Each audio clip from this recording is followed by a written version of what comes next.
Jika engkau ingin agar Allah memberikan apa yang engkau sukai, maka gigihlah dalam mengerjakan apapun yang Allah sukai. Jadi ini pesan untuk kita, ya level kita kan memang masih di sini.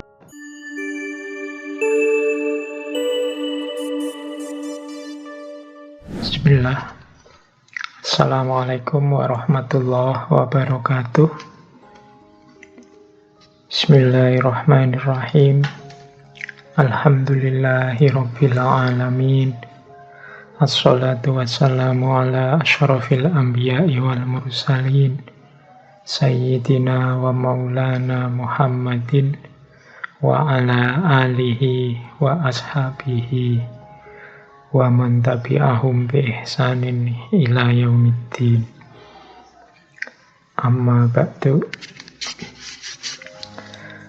Mari kita lanjutkan lagi malam hari ini ngaji filsafat kita.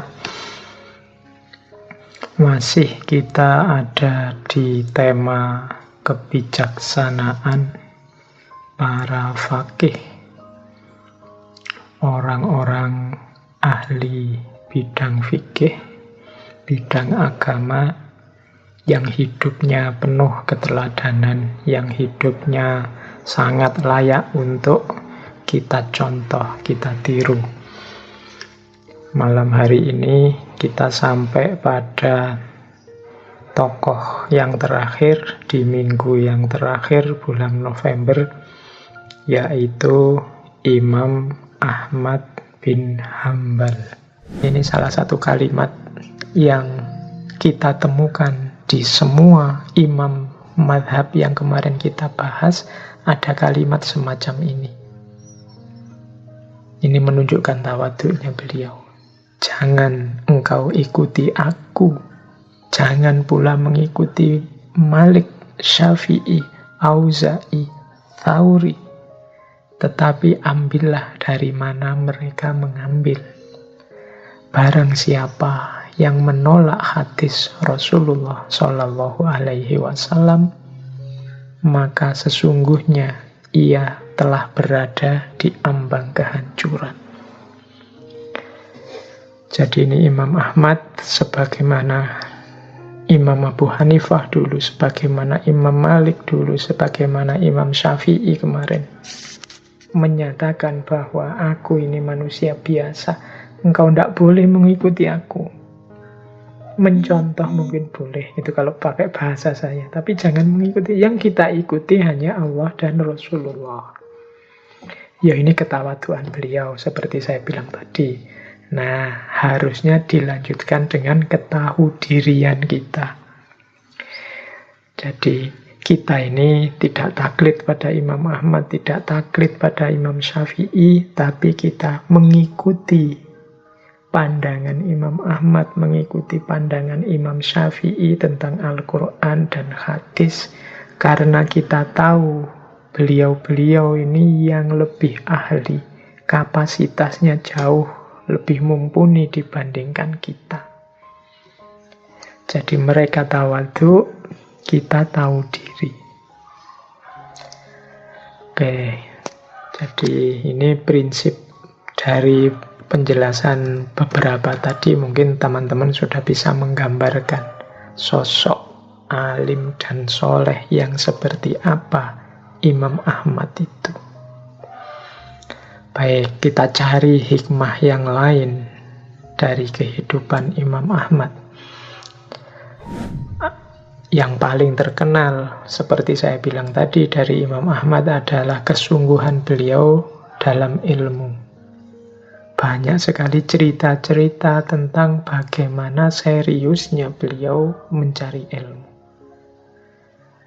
Ada satu cerita, satu ketika Imam Ahmad ini yang sudah tua, yang usianya sudah 70-an, terlihat sedang berjalan membawa buku, membawa tinta, membuntuti seorang syekh. Terus disapa oleh seseorang, "Wahai Abu Abdillah, Sampai kapan engkau melakukan hal seperti ini? Padahal engkau sudah menjadi imamnya kaum muslimin. Beliau berkata, bersama tempat tinta sampai kuburan. Nah, ini kalimatnya bisa teman-teman jadikan jargonnya untuk semangat belajar. Bersama wadahnya tinta sampai kuburan. Berarti semangat belajar yang tidak putus. Kalau bahasanya hadis, minal mahdi ilal lahdi. Dari buayan sampai liang lahat. Kata Imam Ahmad dalam salah satu quotes tentang beliau, manusia lebih membutuhkan ilmu dibandingkan makan dan minum. Karena dalam sehari, seseorang hanya membutuhkan makan minum 1 atau 2 kali saja, sementara ia membutuhkan ilmu dalam setiap helaan nafasnya. Oh, ini quotes ini bagus, tapi jangan-jangan kebalikannya kita ya. Kita setiap detiknya yang dipikir makanan, kalau untuk ilmu sehari 1-2 kali saja. Tapi kalau Imam Ahmad, makan itu kan 1-2 kali saja sehari cukup. Tapi kalau ilmu setiap helaan nafas. Imam Ahmad ini mengembara kemana-mana mencari ilmu. Dari Baghdad ke Basrah, dari Basrah ke Kufah, dari Kufah ke Hijaz, dari Hijaz ke Yaman. Semua ulama beliau kunjungi bertahun-tahun. Di Hijaz ada cerita beliau ini sampai 5 tahun. Mengejar hadis-hadis. Beliau tidak mencukupkan diri hanya dari kitab atau buku, tapi beliau ingin ketemu langsung dengan ulamanya. Ada cerita, suatu ketika beliau ini bertemu seorang gurunya, Abdur Razak bin Humam. Ini nanti beliau dijadikan guru oleh Imam Ahmad. Ketemu di Mekah. Mestinya Imam Ahmad ini waktu ketemu bisalah mengkonfirmasi hadis-hadis yang ingin beliau konfirmasi, beliau ambil. Tapi tidak, waktu ketemu di Mekah ya beliau menghormati sebagaimana guru dengan murid. Tapi beliau tidak ingin merepotkan gurunya ini dengan pelajaran-pelajaran hadis. Nanti setelah Imam Abdur Razak bin Humam ini pulang ke tempat beliau namanya Son'ah, baru Imam Ahmad nyusul capek-capek ke Son'ah untuk mengambil hadis dari Syekh Abdur Razak bin Humam. Nah, ini menurut saya menunjukkan kesolehan sekaligus keseriusan beliau dalam ilmu. Kok milih jalan yang susah loh Pak? Ya kadang-kadang kalau dalam tradisi keilmuan itu kan sesuatu yang diperoleh dengan susah payah itu lebih melekat dengan sesuatu yang gampang sekali diperoleh. Yang mudah diperoleh, mudah hilang. Sokbun la yunsa wasahlu yunsa. Yang sulit itu sukar dilupakan. Yang mudah akhirnya juga gampang terlupakan. Oke, ya di samping memang adabnya mencari ilmu, kan tidak mungkin ketemu guru di tengah jalan langsung diajak diskusi. Ya mencari waktu, mencari momen yang tepat, mungkin dengan berkunjung ke rumah beliau, diajak ngobrol. Baik, itu di antara adabnya Imam Ahmad dan keseriusan beliau dalam mencari ilmu. Ada lagi cerita yang menurut saya cerita ini menyentuh tentang adab mencari ilmunya dan adab memberikan ilmu. Kalau tadi kan adab mencari ilmu, ini ada cerita adab beliau dalam memberikan ilmu kepada murid-muridnya. Ada cerita yang disampaikan oleh seorang murid beliau yang namanya Harun bin Abdullah al-Baghdadi.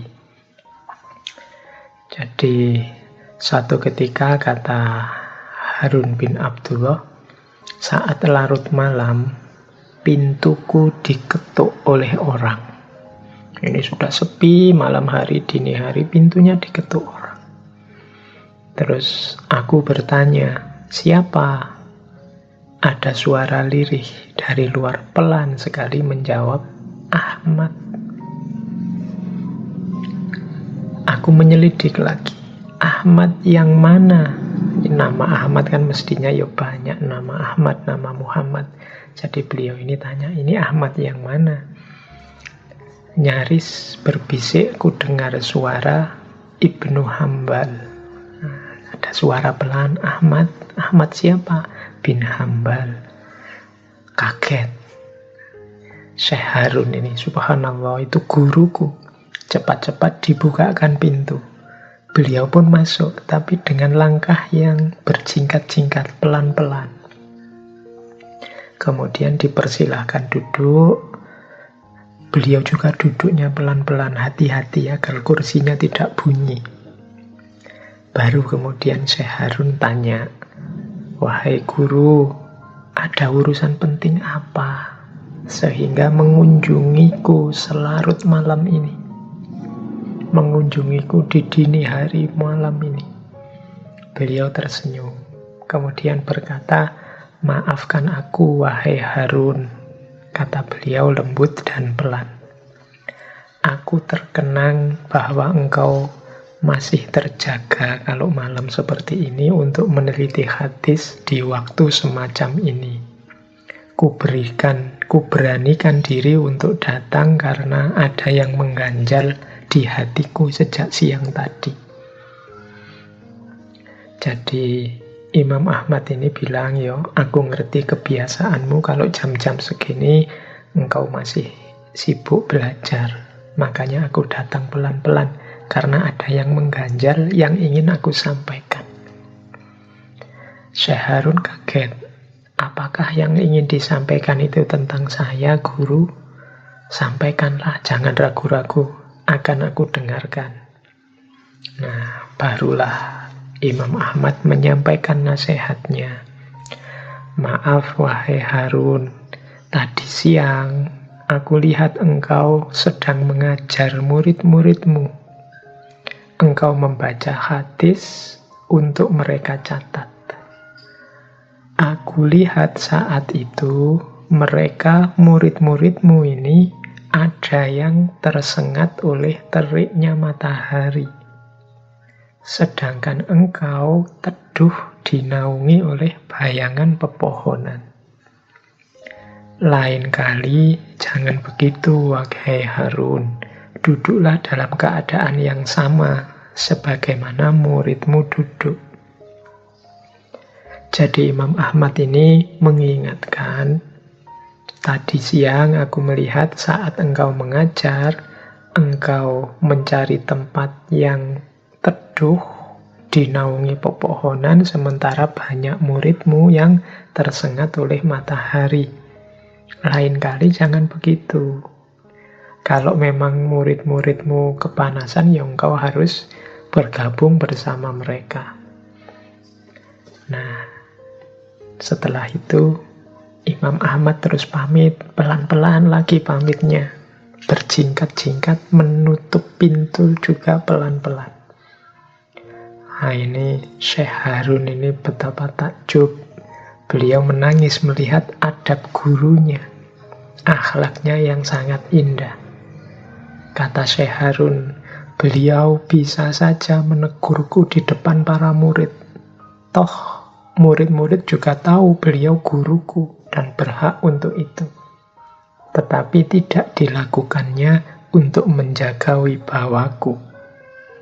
Beliau bisa saja datang sore hari, setelah maghrib, setelah isya, kan lebih mudah. Tapi itu tidak dilakukannya demi menjaga rahasia. Dari nasihat-nasihatnya, beliau sangat hafal kebiasaanku yang masih terjaga di larut malam.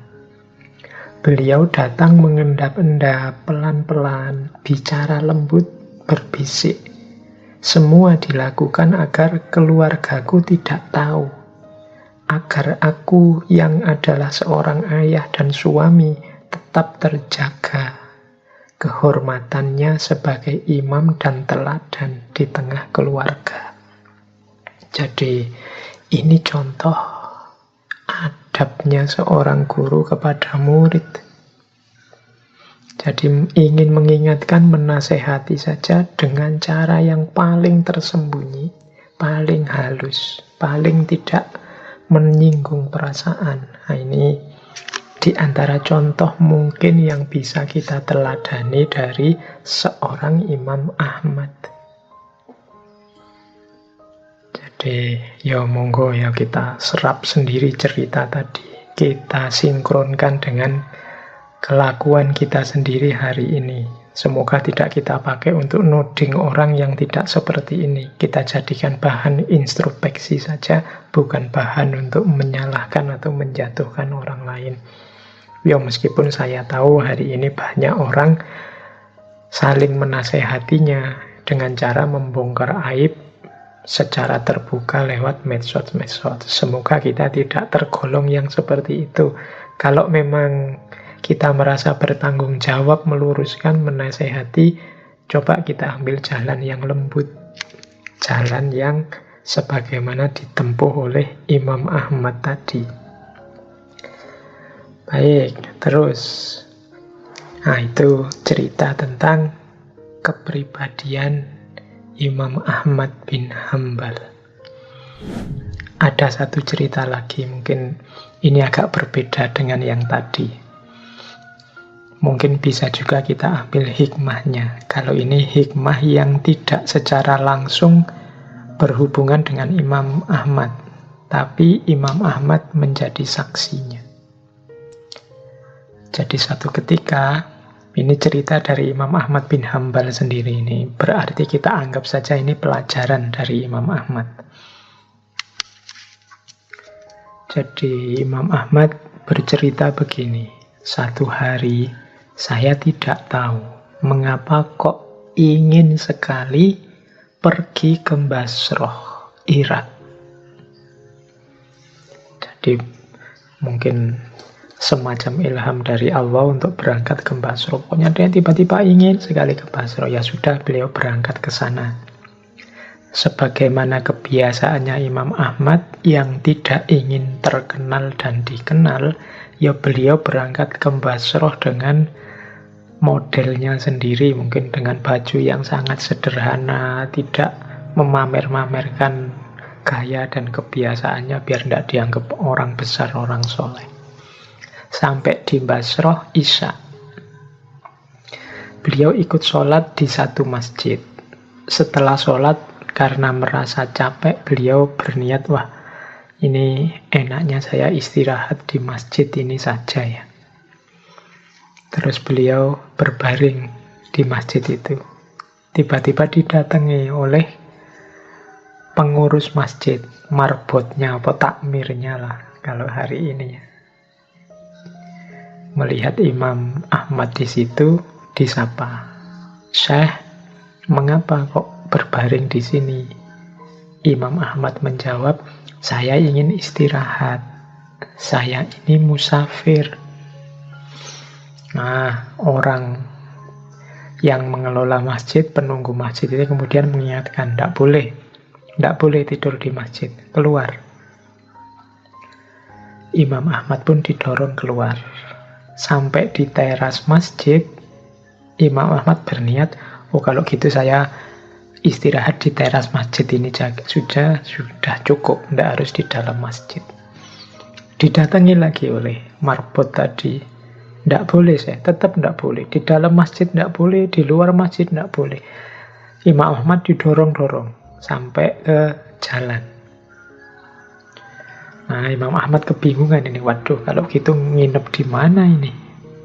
Tiba-tiba ada yang memanggil beliau.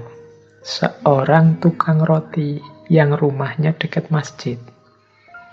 Orang tua tukang roti ini sejak tadi sudah melihat beliau dan melihat peristiwa ketika beliau didorong-dorong ke jalan oleh marbot masjid. Karena itu dia terus memanggil Imam Ahmad, "Mari Syekh, sampean menginap di tempat saya saja. Saya tidak punya tempat yang luas, tempat saya hanya kecil. tapi monggo kalau mau menginap di tempat saya. Imam Ahmad pun duduk menemani tukang roti ini.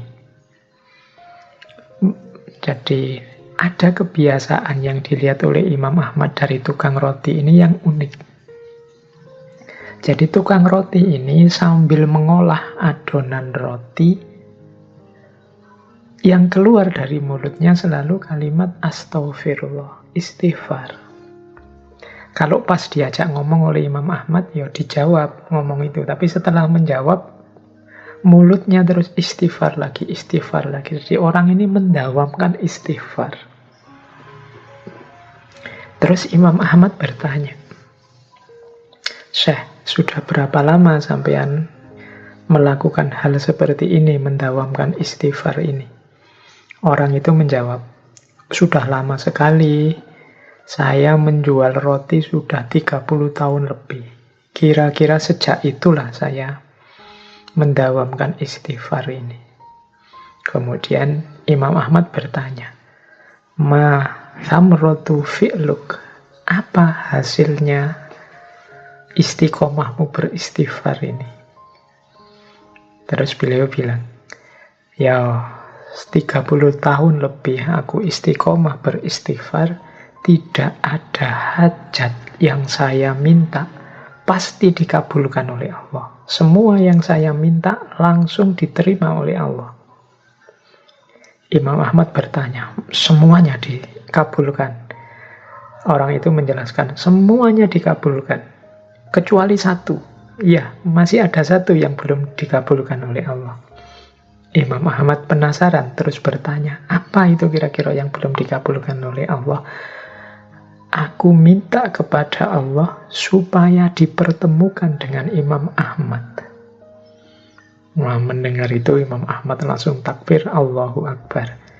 Ternyata, kata Imam Ahmad, yang mendatangkan aku jauh-jauh dari Baghdad sampai ke Basrah ini, bahkan sampai didorong-dorong oleh marbotnya masjid, itu ternyata istighfarmu, kata Imam Ahmad. Penjual roti itu pun kaget. Allahu Akbar, dia tidak menyangka orang yang diajaknya menginap adalah ulama besar yang selama ini dirindukannya. Oke teman-teman ya, ini saya bawa cerita ini yang langsung dari Imam Ahmad untuk mendorong kita melakukan istiqomah. Bahkan amal baik yang tidak terlalu mewah seperti sholat malam yang terus-terusan atau puasa yang terus-terusan, hanya mendawamkan istighfar saja mengundang keridhoannya Allah. Makanya saya sering pesan untuk tidak berhenti-berhenti istiqomah dalam kebaikan.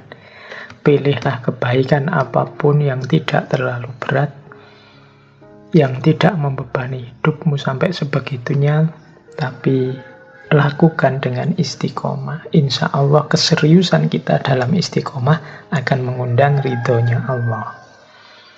Baik, kita belajar lagi tentang hikmah dari kehidupannya Imam Ahmad. Ada satu cerita lagi yang menurut saya menarik. Ini mungkin cocok dengan beberapa fenomena kita hari ini. Satu ketika ada orang bertanya kepada Imam Ahmad. Berkata begini orang ini kepada Imam Ahmad, jadi semoga Allah memberi pahala kebaikan kepadamu karena jasamu kepada Islam, jasamu untuk Islam. Nih, orang ini mungkin melihat ulama besar, sumbangan pikirannya, pengabdiannya untuk agama sudah luar biasa. Kita harus berterima kasih kepada beliau. Nah, orang ini mungkin bermaksud mendoakan, semoga Allah memberi pahala kebaikan kepadamu karena jasamu untuk Islam. Engkau sudah mati-matian mengabdi dan membela Islam. Semoga Allah memberikan pahala. Nah, disampaikan seperti ini kepada Imam Ahmad. Imam Ahmad marah. Kemudian beliau berkata, memangnya aku ini siapa? sehingga Allah memberikan pahala kepadaku karena jasaku untuk Islam. Terbalik. Seharusnya doanya begini, semoga Allah memberi balasan kebaikan atau kejayaan kepada Islam karena jasanya Islam untukku. Ini kalau dijelaskan lebih panjang, bukan aku yang menyelamatkan Islam, terbalik, Islam yang menyelamatkan aku. Bukan karena aku Islam ini jaya, tapi Islamlah yang menyelamatkan aku sehingga membuatku sebesar ini. Jadi Imam Ahmad merasa dirinya menjadi orang besar dalam tanda petik seperti saat itu karena jasanya Islam, pertolongannya Allah, bukan karena hasil upayanya sendiri. Nah, ini yang menurut saya mental di antara mental tawadhu tadi. Jadi mental merasa bahwa loh, aku ini bukan apa-apa kalau tidak ada pertolongannya Allah. Aku ini bukan siapa-siapa kalau aku tidak berada di bawah naungan Islam. Hakikatnya Islamlah yang melindungiku, menunjukkanku jalan yang baik dan benar, sehingga aku bisa jadi seperti ini. Maka doanya, semoga kejayaan, kemuliaan, kebaikan untuk Islam dan para pemeluknya, karena jasanya untukku, karena banyak hal sudah diberikan untukku. Jadi pujiannya tidak pada aku, tapi pada Allah, kepada Islam. Baik, ini silahkan dikontekstualkan dengan hidup teman-teman masing-masing hari ini. Karena kadang-kadang kita itu lupa.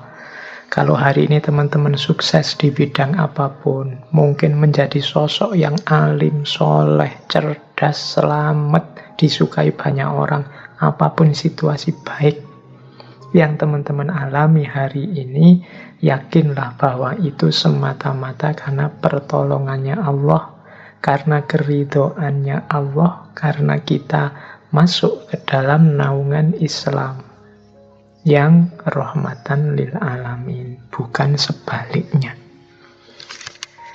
Baik, ini kisah-kisah hikmah sebenarnya dari riwayat-riwayat tentang Imam Ahmad ini masih banyak kisah-kisah. Silahkan teman-teman menggali sendiri. Ada kisah yang saya ingat itu bagaimana Imam Ahmad bisa menakut-nakuti jin hanya dengan sandalnya saja. Cuma ndak saya tulis di slide saya ini. Jadi suatu ketika Khalifah Al-Mutawakkil ini, salah seorang keluarganya ada yang kerasukan jin. Jadi ya wis ngerti sendiri orang yang kerasukan jin seperti apa. Nah, Imam Ahmad kemudian diminta untuk mengobati kerabatnya Khalifah Al-Mutawakkil ini. Jadi ada utusan datang ke rumahnya Imam Ahmad mengabarkan Sultan memerintahkan beliau untuk membantu menyembuhkan kerabatnya yang kemasukan jin. Saat itu Imam Ahmad langsung berdoa di tempat, memohon pada Allah agar kerabatnya Khalifah Al-Mutawakkil ini disembuhkan. Setelah berdoa, kemudian Imam Ahmad mengambil sandalnya. Sepasang sandalnya diambil, dititipkan pada utusan tadi, bawalah 2 sandal ini kepada orang yang kerasukan tadi, taruh di sebelah kepalanya. Kemudian bilang kepada yang kerasukan tadi bahwa Imam Ahmad bin Hambal menyuruhmu untuk pergi. Nah, dibawalah sandal itu kepada Khalifah Al-Mutawakkil, dipeganglah sandal ini oleh Khalifah, kemudian ditaruhlah di sebelahnya kerabatnya yang sakit. Khalifah kemudian bilang, keluarlah dari tubuh saudaraku ini. Kalau tidak, Imam Ahmad bin Hambal akan memukulmu dengan sandal ini. Wah, terus jin itu jawab, sungguh aku mendengar dan taat. Sami'na wa ata'na. Seandainya Ahmad bin Hambal yang menyuruhku pergi dari Irak, aku pun akan menuruti perintahnya. Sesungguhnya dia adalah seorang hamba yang taat kepada Tuhannya. Barang siapa yang taat kepada Allah, maka kami akan takut kepadanya. Akhirnya jin tersebut keluar. Ini cerita ya, di slide tidak saya bawa, tapi bagi saya yang penting kalimat yang terakhir tadi. Barang siapa yang patuh kepada Allah, maka makhluk yang lain akan takut kepadanya. Ini uraiannya panjang, tapi hikmahnya paling tidak itu.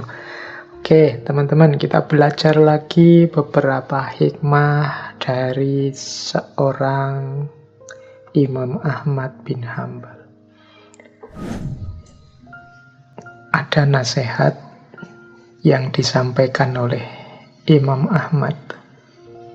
Ini semacam cerita. Kata Imam Ahmad begini, Allah mewahyukan kepada Isa alaihissalam. Jadi ini Imam Ahmad bercerita kepada kita, ada wahyu dari Allah kepada Nabi Isa. Isinya bagus, makanya malam ini saya tampilkan. Apa isinya wahyu? Jika engkau seorang diri, jagalah hatimu. Jika engkau bersama orang, jagalah lisanmu. Jika engkau berada di meja makan, jagalah perutmu. Dan jika engkau berada di jalan, jagalah matamu. Itu akan memberikanmu keselamatan. Jadi, jalan untuk selamat itu ada 4. Yang pertama, kalau pas kita sendirian, mari kita menjaga hati. Kadang-kadang kalau kita sendiri itu kan merasa bebas, tidak ada yang mengawasi.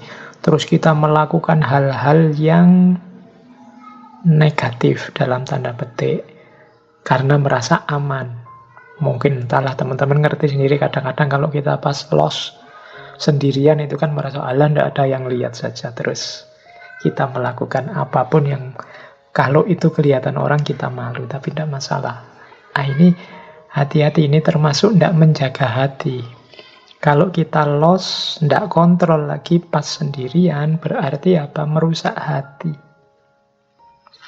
Kesalahan itu kan seperti teorinya Imam Ghazali kan, setiap kali satu kesalahan kita lakukan, satu ketidakpantasan, ketidakharusan kita jalankan, ada satu titik buram dalam hati kita, sadar apa enggak?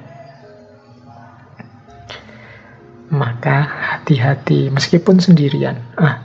Saya benci sama orang itu, tapi enggak saya tampilkan. Pas sendirian saja saya bayangkan wajahnya, tak tendangi, diwakili oleh bantal misalnya. Ini titik-titik loss. Hati-hati karena merusak hati. Ya mungkin secara sosial nama kita tidak rusak, tapi hati kita rusak. Karena kekeliruan-kekeliruan, kesalahan-kesalahan yang sengaja kita lakukan dan di-ACC oleh hati dan pikiran, akan memburamkan hati. Jadi latihan menjaga hati meskipun sendirian.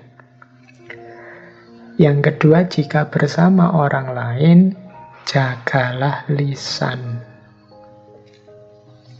Kalau ini sudah banyak yang menasehati di tema yang sama. Jadi kuncinya keselamatan bersama orang lain pertama-tama lisan kita. Biasanya kalau sudah akrab, sudah nyambung sama seseorang, itu lisan kita tidak kontrol lagi.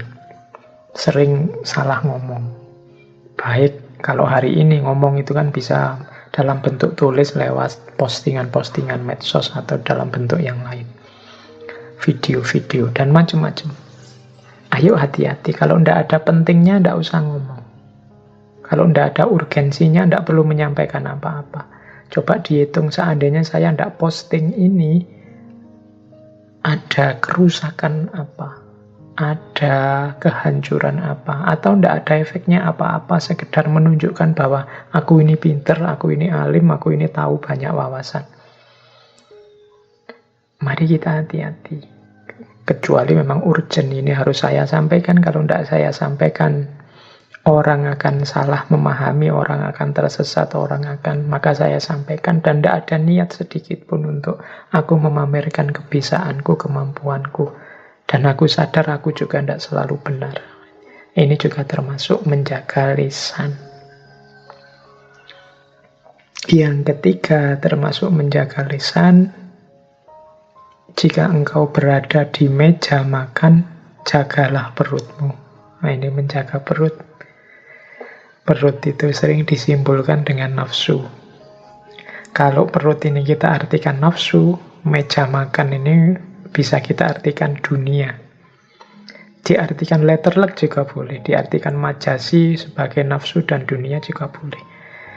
Kalau kita di meja makan tidak menjaga perut, biasanya efeknya individual dan sosial. Dan juga mungkin vertikal, ada religiusnya. Individual apa? Sakit.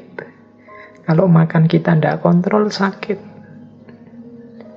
Hari ini penyakit-penyakit berat itu kan banyak yang awalnya karena makan yang tidak kontrol. Secara sosial apa? Kehormatan.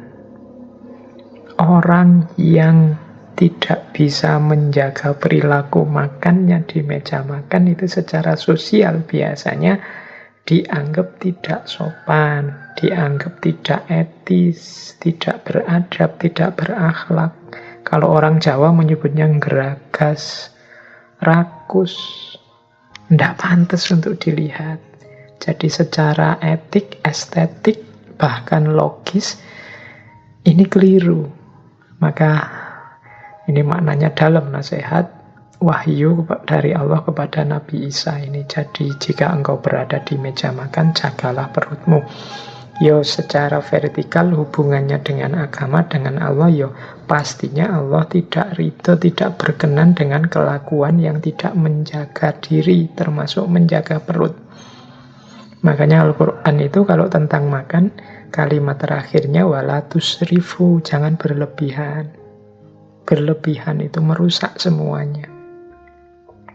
Dan yang keempat, jika engkau berada di jalan, jagalah matamu. Karena mata ini sumber banyak masalah. Melihat yang tidak harus dilihat, sumber masalah. Mata hanya bisa sampai yang kelihatan saja, yang tidak kelihatan susah. Kalau hanya pakai mata, maka mata sering jadi sumber fitnah. Melihat orang berdua, laki-laki dan perempuan, terus wah ini mesti melakukan yang dilarang agama, padahal kita tidak ngerti aslinya. Awalnya dari mana? Hanya melihat mata saja, berawal dari pandangan saja. Jadi kalau engkau di luar, kalau bisa jagalah matamu. Jangan mengobral pandangan, khawatirnya melihat yang tidak harus dilihat. Khawatirnya salah memahami sehingga muncul fitnah-fitnah.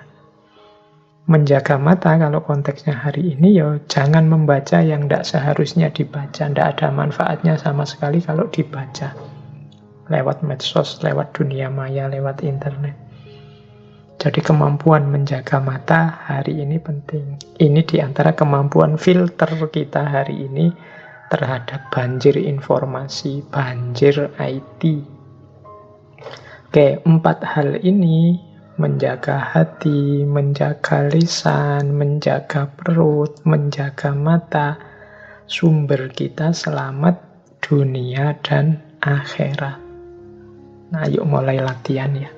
Pelan-pelan dari yang fisik dulu, diawali dari mata dulu. Tundukkan pandangan, diawali dari perut, kemudian menjaga makan, menjaga adab. Kemudian mulut, jangan mengobrol kata, apalagi melakukan maksiat-maksiat mulut. Dan yang terakhir, hati. Nah, hati ini kuncinya hidup. Hati rusak berarti hidup rusak. Karena kuncinya hidup itu qalb. Ala wahyal qalb. Kalau dia rusak, kita rusak. Kalau dia baik, kita baik. Oke, ini diantara nasihatnya Imam Ahmad. Terus, nasihatnya Imam Ahmad lagi tentang hati.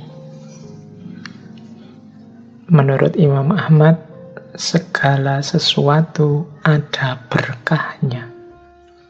Berkahnya hati adalah merasa puas dengan pemberian Allah. Nah, ini informasi sekaligus tuntunan dari Imam Ahmad. Kalau ingin hati kita berkah, kalau saya sering bilang semoga ilmu kita berkah. Kalau ilmu berkah itu rasanya ilmunya biasa-biasa saja, tidak ada manuver-manuver yang luar biasa, pengetahuan yang sederhana saja, tapi manfaatnya besar untuk hidup. Itu ilmu yang berkah. Kalau rezeki yang berkah, penghasilanku sebenarnya cuma sekecil ini, tapi semua kebutuhanku bisa terpenuhi bahkan lebih. Ini namanya rezeki yang berkah. Karena Allah mengendalikan keinginan kita tidak macam-macam sehingga yang sedikit itu jatuhnya cukup. Kalau hati, katanya Imam Ahmad, berkahnya apa? Berkahnya adalah kalau kita puas dengan semua pemberian Allah apa adanya. Hati yang berkah itu berarti manusianya ridho, manusianya ikhlas, manusianya tidak mengeluh, senantiasa bersyukur terhadap apapun yang diberikan oleh Allah. Berarti hati kita berkah. Nah, semoga teman-teman, ayo introspeksi ya setelah ini. Ada banyak variabel dalam hidup kita, ada banyak momen dalam hidup kita. Masih ada ndak yang kita ndak terima? Masih ada ndak yang kita komplain? Masih ada nggak yang sudah ditetapkan Allah tapi masih ganjel dalam hati kita? Yo, kalau bisa kita hindari itu. Mari kita menghidupkan hati secara berkah. Kita merasa puas dengan pemberian Allah. Salah satu tips dari Imam Ahmad untuk membuat hati berkah adalah melembutkan hati. Cara melembutkan hati gimana? Antara lain dengan makan makanan yang halal. Ini kita bisa menerjemahkan, saya juga akan menerjemahkan makanan yang halal itu baik makanan konsumsi fisik maupun makanan konsumsi batin. Lu apa bisa Pak konsumsi batin yang halal? Ya banyak. Konsumsi halal secara batin itu kan ya yang mahmudah. Sementara yang haram secara batin yang mazmumah. Jangan masukkan benci, jangan masukkan iri, jangan masukkan hasud, jangan masukkan nifak dalam diri kita. Itu konsumsi yang haram secara batin. Kalau yang halal secara lahir dan secara batin, teman-teman mestinya sudah ngerti. Baik haram karena zatnya maupun haram karena sebab dan efeknya. Kan ada beras itu halal, tapi kalau sebabnya mencuri, beras hasil ngutil, ya haram. Beras halal, cara memperolehnya baik. Berasnya sendiri juga baik. Tapi kalau dipakai untuk melecehkan orang, menghina orang. Misalnya kita sedekah beras pada orang miskin sambil mencaci makinya, ya nilainya jadi, efeknya jadi buruk, jadi merusak. Yang haram-haram, baik secara lahir maupun batin, baik dalam zatnya, dalam prosesnya, dalam efeknya, akan membuat hati yang keras. Hati yang keras akan membuat hati tidak berkah. Hati yang tidak berkah itu hati yang tidak puas dengan ketetapan dan pemberiannya Allah. Nah, ayo sekarang mulai kita introspeksi. Kalau masih ada hal-hal yang kita komplain dari ketetapannya Allah, yang kita tidak ridho, tidak rela dari ketetapannya Allah, mungkin karena hati kita tidak berkah. Mengapa hati kita tidak berkah? Hati kita tidak lembut. Sehingga pemberian Allah selalu mental. Mengapa tidak lembut? Jangan-jangan yang masuk hal-hal yang tidak halal, baik secara lahir maupun secara batin. Jadi itu cara kita mengelola hati. Kemarin-kemarin saya banyak bilang tentang hati, tentang pikiran dan ilmu yang berkah. Sekarang Imam Ahmad mengajari kita hati juga harus berkah. Buktinya apa? Puas dengan pemberian Allah. Baik, kita lanjutkan lagi. Ini ada hubungannya juga dengan rizki. Nah, biasanya orang tidak terima itu dalam hal rizki. Gajiku kok sedikit ya, orang lain kaya, aku ndak punya apa-apa, dan seterusnya. Itu urusan rizki. Imam Ahmad memberi beberapa tips agar kita bisa menerima apapun ketetapan Allah dalam hal rizki. Kata Imam Ahmad, rizki itu kalau sudah jatah kita, rizki itu telah dibagi, tidak akan bertambah dan tidak akan berkurang. Setiap orang sudah punya jatah rizki sendiri-sendiri. Tapi Pak, kok ada orang itu yang rasanya kekurangan sementara yang lain kelebihan? Yaitu masing-masing dengan ujiannya sendiri-sendiri. Yang kelebihan, yang merasa lebih mau ndak berbagi, yang merasa kurang mau ndak tetap ridho dan sabar. Kalau jatah sudah pasti. Tinggal kita ridho atau tidak, menerima atau tidak ketetapannya Allah. Rezeki tidak akan bertambah atau berkurang. Yang kemudian dituntut oleh Allah sikap kita terhadap rezeki. Kata Imam Ahmad selanjutnya, rezeki itu disebut bertambah jika pemiliknya memperoleh kemudahan dari Allah untuk menginfakkannya dalam ketaatan. Kalimat bertambah di sini bisa kita artikan barokah. Jadi rizki itu barokah kalau orang yang punya rizki dianugerahi oleh Allah kesadaran untuk berbagi. Menginfakkannya dalam ketaatan, itu barokah. Tadi di depan saya bilang, biasanya orang mendefinisikan rizki barokah itu jumlahnya sedikit tapi rasanya tetap cukup. Ya itu juga termasuk ziyadatul khair. Tapi ada lagi parameter untuk mengukur rizki kita itu benar-benar barokah apa tidak. Yaitu katanya Imam Ahmad, kalau kita punya kesadaran untuk berbagi. Berarti barokah. Yang namanya rizki itu kan jatah kita. Ndak bertambah, ndak berkurang. Lah kok kita mau berbagi dengan orang lain, berarti rizki kita barokah. Tidak sekedar yang sedikit jadi cukup, yang cukup jadi banyak. Tapi berapapun yang kita peroleh, kita punya kesadaran untuk berbagi. Kita tidak berambisi untuk menikmati sendiri, tapi ingin orang lain juga merasakan serba sedikit apa yang kita nikmati. Oke, jadi itu wasiat dari Imam Ahmad tentang rezeki. Jadi kalau rezekinya barokah, insya Allah yang masuk ke dalam diri kita juga hal-hal yang barokah. Kalau sudah yang masuk hal-hal yang barokah, hati kita akan barokah.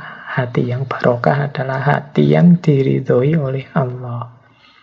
Seperti yang kita jelaskan sebelumnya. Baik, kita lanjutkan dengan wasiat-wasiat dari Imam Ahmad selanjutnya. Terus ada lagi beberapa nasihat Imam Ahmad tentang kebaikan. Suatu ketika putra beliau, Abdullah, bertanya kepada ayahnya, "Wahai ayah, berikanlah wasiat untukku." Kata Imam Ahmad, "Ya bunayya, anwil khaira, fa innaka la tazalu bi khairin ma nawaital khaira." Wahai putraku, milikilah niat yang baik. Sesungguhnya dirimu akan selalu dalam kebaikan selama engkau memiliki niatan yang baik. Ketika putra beliau meminta nasihat, Imam Ahmad memberi nasihat, kuncinya kebaikan itu ada di niat yang baik. Ini jadi kunci. Kalau niatnya sudah tidak baik, sebaik apapun jenis perbuatannya maupun hasilnya, ya tetap nanti nilainya jadi tidak baik. Sedekah dengan niat biar dia tahu betapa kekayaanku banyak, ya pahalanya, catatannya bukan sedekah, bukan berbagi, tapi kesombongan. Bentuknya baik, tapi tertulisnya jadi jelek. Silaturahim itu baik, tapi niatnya apa? Niatnya adalah biar dia sadar berhadapan dengan siapa dia selama ini, biar dia tahu seperti apa kebesaranku. Selama ini kan kita tidak pernah ketemu, kalau ketemu paling dia sadar. Nah, ini niatnya di depan sudah keliru. Kalau niatnya buruk, gerbangnya tertutup untuk kebaikan. Yang kita lakukan meskipun bentuk perbuatannya baik, ya catatannya jelek. Jadi penting teman-teman, tidak sekedar perbuatan kita baik, tapi dia harus kita buka gerbang kebaikan itu dengan niat yang baik. Kuliah itu baik, karena dia jalan ilmu. Tapi kalau niat kita tidak maksimal untuk ilmu, mungkin dalam rangka pekerjaan, mungkin dalam rangka ijazah, nilai yang baik, dan macam-macam, ya kita dapatnya hanya sebatas itu. Ya niat baik paling puncak itu kan lillahi ta'ala, karena Allah. Kalau dalam hadis itu kan barang siapa niatnya hanya demi perempuan untuk dinikahi atau demi yang duniawi untuk didapat, ya dia cuma dapatnya itu. Berarti tidak tercatat sebagai kebaikan yang utuh. Itu nasihat pertama. Kemudian, sibuklah dirimu dengan setiap amal kebaikan dan bersegeralah melakukannya sebelum datang sesuatu yang menghalangimu untuk melakukan kebaikan tersebut. Jadi sebelum melakukan hal yang baik, kalau kita sudah berniat baik, segera ayo kita lakukan kebaikan itu. Niatnya sudah benar, jangan ditunda-tunda lagi. Besoklah, nantilah, nunggu inilah, nunggu itulah. Hati-hati, karena kalau nanti ada sesuatu yang datang yang menghalangi kebaikan itu, ya kebaikan itu akhirnya tidak jadi dijalankan. Di beberapa kesempatan sering saya sampaikan bahwa menunda-nunda kebaikan itu termasuk salah satu mental block. Mental block itu yang menghalangi kita untuk melakukan kebaikan. Selain males, itu menunda-nunda. Menunda-nunda itu ya nanti saja. Mau nulis skripsi apa tesis, nanti sajalah. Sudah diberi oleh pembimbingnya perbaikan-perbaikan, ini diperbaiki, nanti sajalah. Nunggu dapat ini, dapat itu. Akhirnya kepepet deadline, kepepet DO, dan macam-macam. Nah, itu karena kita sudah berniat baik tapi tidak segera dijalankan. Sibukkan kita dengan setiap amal baik dan segeralah melakukannya. Khawatirnya nanti tersusul oleh hal lain yang menghalangi kebaikan, menghalangi kita bisa menjalankannya. Mau sholat tahajud, besok sajalah, bulan depan sajalah, nanti sajalah, lama-lama nggak jalan. Begitu mau dijalankan kok ya badan nggak enak, ini greges, ini nggak jadi sudah. Sekarang ada halangan, kemarin-kemarin waktu longgar nggak dijalankan. Sakitnya sembuh mau dijalankan, waduh ini sudah waktunya siaran langsung sepak bola, ini sudah mulai, ini Liga Champion, nggak jadi wis. Ada yang menghalangi, kemarin-kemarin ngapain saja. Oke, baik, itu yang kedua. Jadi kalau tentang kebaikan, niati dengan baik, kemudian segera lakukan kebaikan itu. Dan yang terakhir, kebaikan terletak pada orang yang tidak melihat kebaikan dalam dirinya sendiri. Kalau ini berarti setiap kali kita melakukan kebaikan, imbangi dengan sikap tawadhu.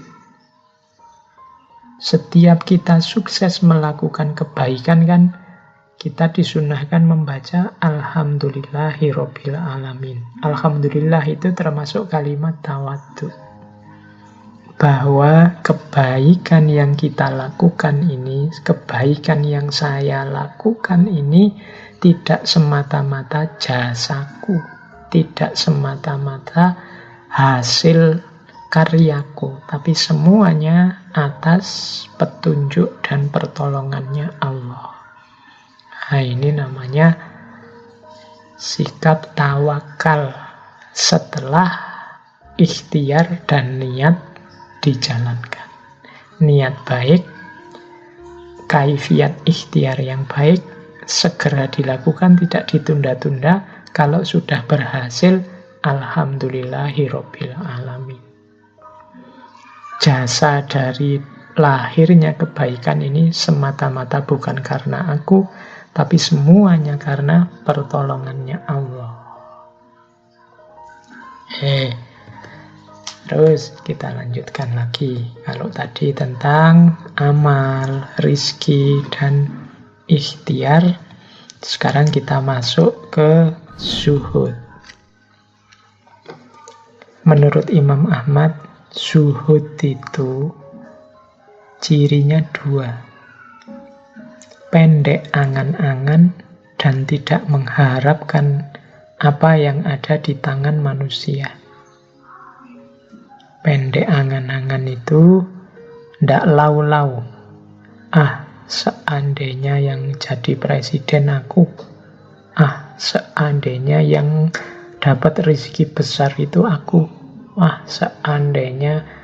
Ini panjang angan-angan namanya. Orang zuhud itu pendek angan-angan, ndak mikir macam-macam. Apapun yang diberikan Allah, aku terima. Ini zuhud namanya. Dan tidak mengharapkan apa yang ada di tangan manusia. Jadi lihat orang lain lulus cum laude, kemudian kita iri, kita dengki. Harusnya yang cum laude ranking pertama aku, dia deket saja sama dosennya, menunjukkan kita tidak zuhud. Harusnya yang dapat rezeki besar itu aku loh yang kerjanya paling capek, dia cuma bagian apa. Itu namanya tidak zuhud. Harusnya yang dapat pujian itu aku. Wong yo sebagian besar kerjaan ini yang menyelesaikan aku. Kok yo orang lain yang dipuji. Kok yo semuanya dianggap sama saja. Ini berarti kita tidak zuhud.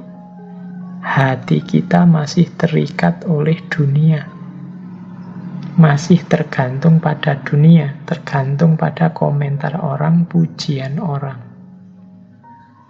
Jadi zuhud itu pendek angan-angan, tidak membayangkan yang tidak-tidak. Kalau memang bukan rizkinya ya sudah, bukan jatahnya ya sudah. Dan tidak mengharapkan apa yang ada di tangan manusia, tidak iri, tidak dengki. Itu zuhud. Selanjutnya menurut Imam Ahmad ada 3 jenis zuhud. Ada zuhudnya orang awam. Zuhudnya orang awam itu meninggalkan yang haram-haram. Ada zuhudnya orang khusus. Orang khusus ini zuhudnya meninggalkan yang kurang manfaat. Ada zuhudnya orang lebih khusus lagi, para kekasih Allah, yaitu meninggalkan segala yang menyibukkan, membuat jauh dari Allah. Nah, ini 3. Ya monggo kita introspeksi sendiri-sendiri ya. Kita ada di level zuhud yang mana? Kalau kita masih berjuang meninggalkan yang haram, berarti kita ada di level zuhudnya orang awam. Kalau kita sudah melampaui itu, Pak, kalau yang haram, yang dosa-dosa itu, alhamdulillah, saya sudah bisa meninggalkan. Oke, kalau gitu sekarang naik kelas sedikit, tinggalkan yang kurang manfaat. Ya monggo teman-teman dicek yang kurang manfaat apa. Berlama-lama pegang HP kah? Berlama-lama nongkrong di kafe kah? Berlama-lama ngobrol yang tidak ada gunanya kah? Berlama-lama surfing, googling, nonton drakor, apapun itu. Coba kita introspeksi. Kalau memang tidak terlalu penting, kurang manfaatnya, yo latihan untuk ditinggalkan. Kalau kita sudah sukses meninggalkan yang kurang manfaat ini, alhamdulillah, berarti kita sudah ada di level zuhud yang kedua. Nah, kalau sudah sukses meninggalkan yang kurang manfaat, ayo naik kelas lagi. Kita zuhud dengan cara meninggalkan apapun yang membuat kita sibuk dari Allah, yang membuat kita menjauh dari Allah, yang membuat kita tidak dekat dengan Allah. Jadi kesibukan kita hanya tentang Allah dan untuk Allah saja. Nah, ini berarti orang yang sudah zuhud level tertinggi. Orang-orang yang dekat dan mengenal Allah. Nah, ini nasihat dari Imam Ahmad yang sekaligus sudah beliau lakukan sendiri. Seperti yang disampaikan oleh guru beliau, Imam Syafi'i. Imam Ahmad itu salah seorang gurunya, imamnya orang zuhud.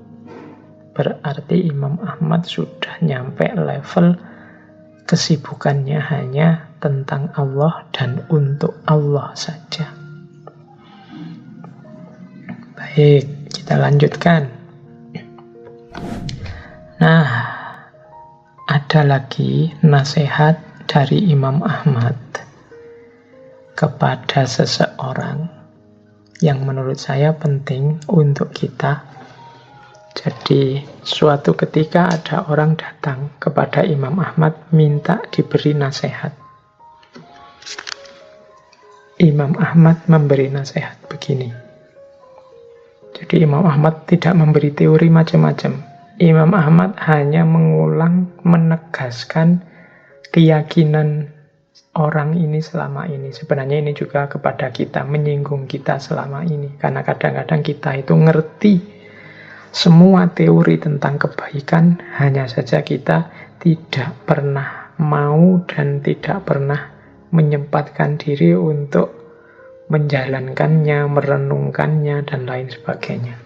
Maka Imam Ahmad isi nasihatnya begini pada orang ini. Jika Allah Azza wa Jalla menanggung rizki, maka mengapa engkau khawatir? Jika ganti dari Allah itu benar, maka mengapa engkau bakhil?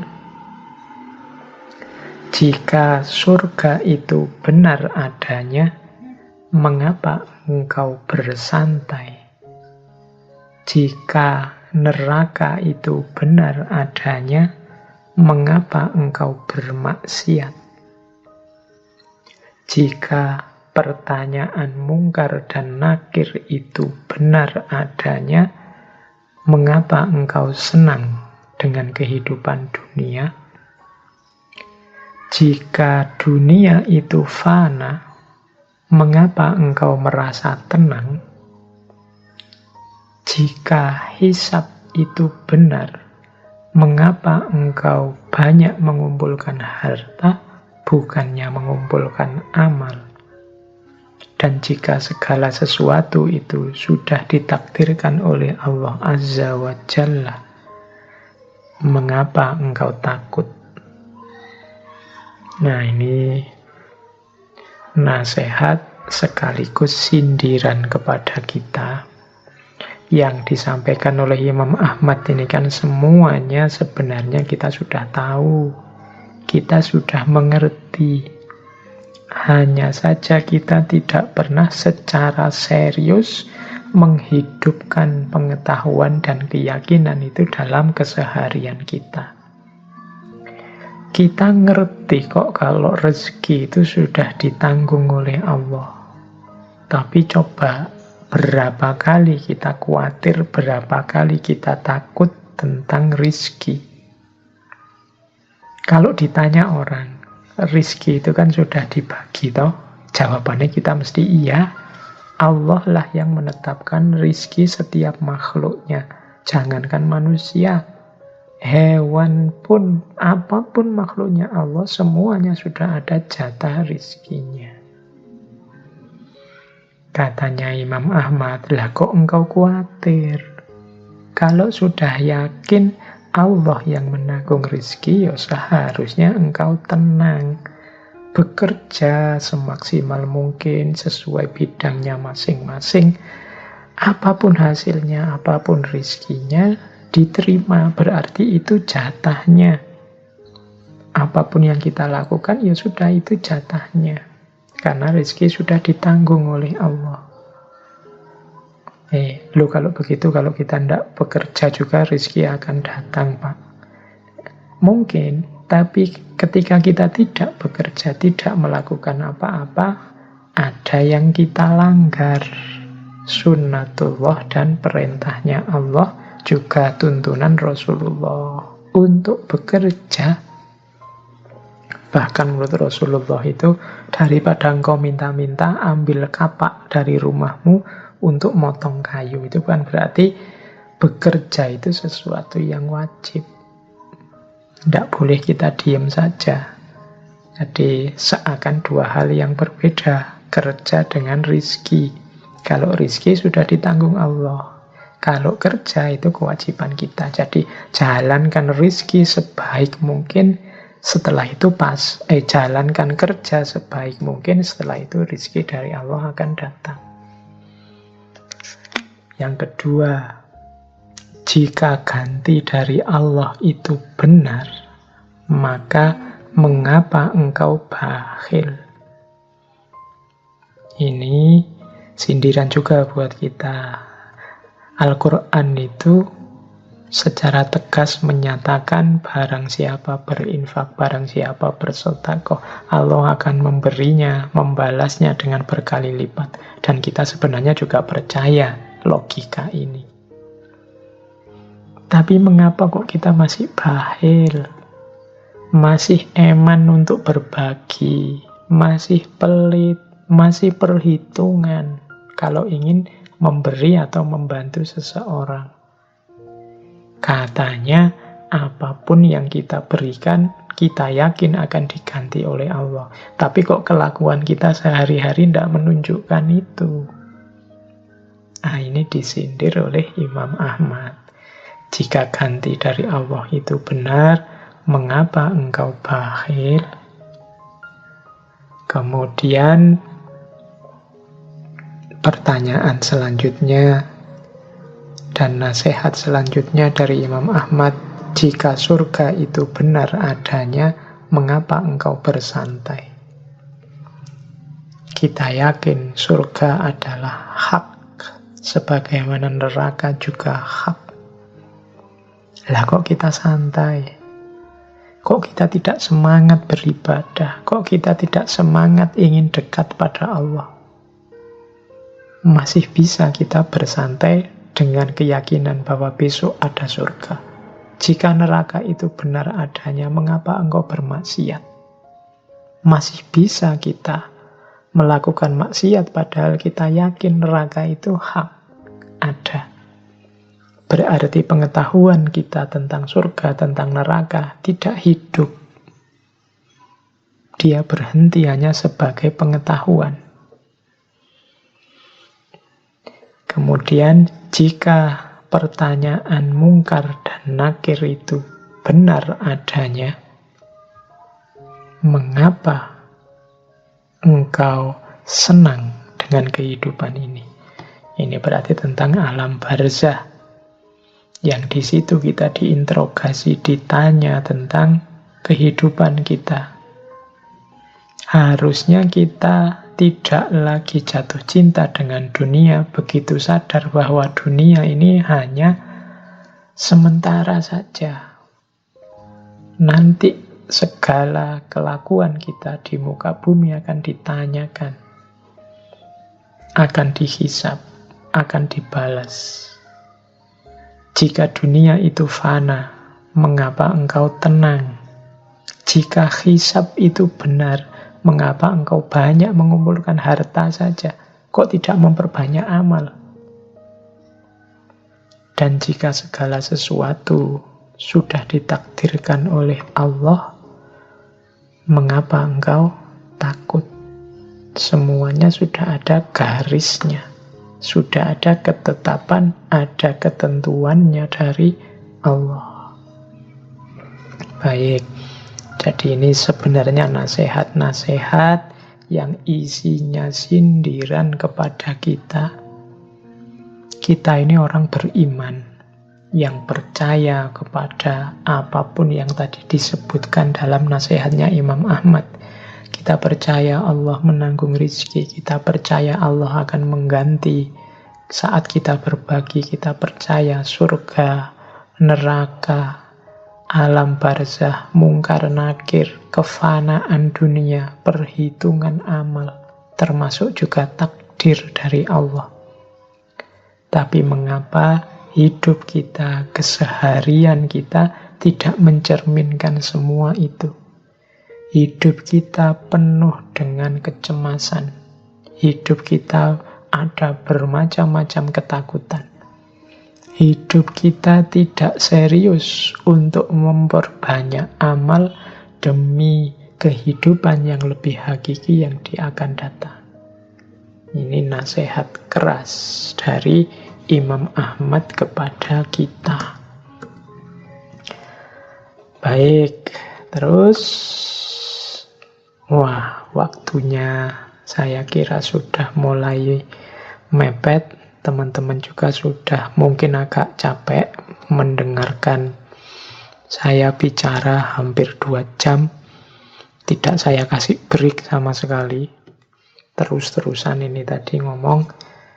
Ya nanti sekalian kita break setelah ini ya. Akan saya akhiri saja kajian kita malam hari ini. Di sesi yang terakhir tentang Imam Ahmad, saya tambahi satu lagi nasihat dari Imam Ahmad tentang takdir atau ketetapan Allah. Ada rumus seperti ini dari Imam Ahmad: jika engkau ingin agar Allah memberikan apa yang engkau sukai, maka gigihlah dalam mengerjakan apapun yang Allah sukai. Jadi ini pesan untuk kita Ya, level kita kan memang masih di sini, dan Imam Ahmad ngerti sekali seperti apa kita ini. Maka tips dari Imam Ahmad, kalau engkau ingin agar Allah mengabulkan keinginanmu, memberikan apa yang engkau sukai, sebaliknya engkau pun harus serius, gigih mengerjakan apa yang Allah sukai. Apa sih yang Allah sukai? Insya Allah kita sudah tahu. Mendekat padanya, berdoa padanya, menjalankan perintahnya semampu, semaksimal yang kita bisa. Kita persembahkan hidup ini untuk Allah, maka sebaliknya Allah akan mempersembahkan kasih sayangnya yang tidak terbatas untuk kita. Allah akan memberikan tidak saja hal-hal yang kita sukai, tapi juga segala hal yang baik, manfaat, dan barokah untuk hidup kita. Keinginan-keinginan kita itu kan tidak selalu positif, kadang diwarnai hawa nafsu. Kadang-kadang kita juga menginginkan sesuatu yang menurut kita baik, tapi di balik itu tersembunyi bahaya-bahaya untuk hidup kita, baik di dunia maupun di akhirat. Nah, insya Allah, tapi kalau jalan untuk mewujudkan keinginan-keinginan itu dengan cara menjalankan apa yang diinginkan dan diridhoi oleh Allah, insya Allah yang diberikan oleh Allah tidak sekedar mewujudkan apa yang kita inginkan, tapi memberikan jauh yang lebih baik dari itu. Mungkin kita inginnya 10, Allah memberikan 12. Atau Allah tidak memberikan yang 10 itu karena Allah tahu yang 10 ini efeknya akan merusak dalam hidup kita. Allah menggantinya dengan 10 yang lain, 12 yang lain yang jauh lebih bermanfaat dan barokah untuk hidup kita. Jadi kita tidak bergantung pada amal kita, pada harapan kita, tapi kita pasrahkan semua pada Allah. Kita mohon agar keinginan kita terkabul, terpenuhi dengan jalan menjalankan apa yang diinginkan oleh Allah dan menjauhi apa yang tidak disukai oleh Allah. Ini maksud dari wasiat Imam Ahmad yang terakhir ini.